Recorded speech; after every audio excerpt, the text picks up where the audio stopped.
Now, in yesterday's Daily Mail, writer Ailette Waldman caused an uproar when she asked, "Is it so terribly wrong to love your husband more than your children?" She wrote, "While I cherish the time I have with my children, I'm not in love with any of them. I am in love with my husband. It's his face, not theirs, that leaves me aching with infatuated devotion." So, can you understand loving your man more than your kids? No. The old adage is, I'd kill for my husband and die for my children. Mine is, I'd kill my husband and die for my I'm only teasing, you know I am. But I cannot understand. I read that article and I was actually...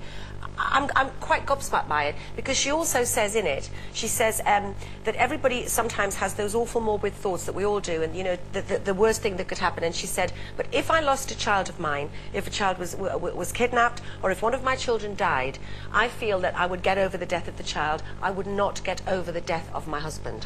And that's what she says. So it's so alien. It's absolutely alien to me. I'm with you 100%. My only consideration is I don't understand why she has this need to have a competitive love. I love them. I love him more than I love them.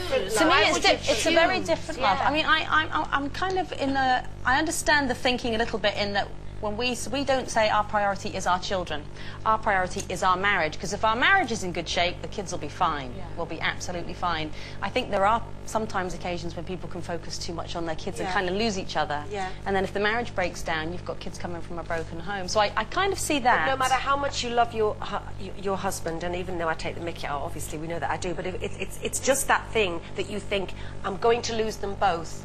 I could not imagine she would choose her husband, and Tim would know, what's bizarre, and I would expect him to choose, and he would want you to. The children. You know, that's the thing. It's just it's quite baffling to me, and why she's talking about it as well is interesting. But anyway, I think it's really hard though, isn't it? Because I mean, obviously I would choose my child, but also I think there is a split. You know, you said priority. Well, priority and love are two different things, aren't they? Your priority maybe is your marriage because that keeps your family safe, but your true undying love is unconditional. In my case, to my child. And mine certainly isn't with my partner, with my husband. But I have to say, when I had Keely, and well, I couldn't have Keely. It took me 8 years. So when I had Keely, she was the love of my life, and still is the love of my life.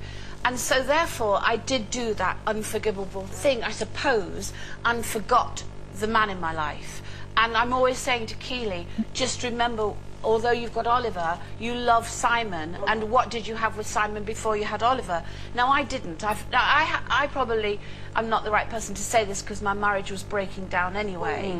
But nevertheless, Keely was it. There was nobody else. So I did the opposite. I had Keely and forgot the marriage, which is equally as bad as well, isn't it? I don't know. You must sort of observe from the outside the changes in mates' relationships and things when... Yeah, but you do see it. You do see women often neglecting their husbands for the sake of their children. And, you know, we've talked about that on this show before, and, you know, I'm sure I wouldn't do that. I don't have that, and I really don't. And I don't. Sorry. The audience have been teasing me. No, and I don't have that choice. I don't need to have a choice. You know, a lot of people might say, oh, you know, you're going to be married to Mark, and he is quite young, so, you know, you don't have to make a choice because it's all rolled into one. But,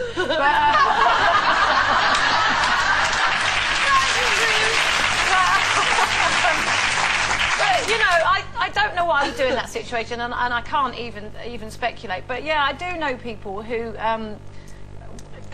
women who have actually made a point of going after a guy in order to have the children and then completely neglecting the guy so much after they've had the kids that it's made it look like that's all they wanted him for.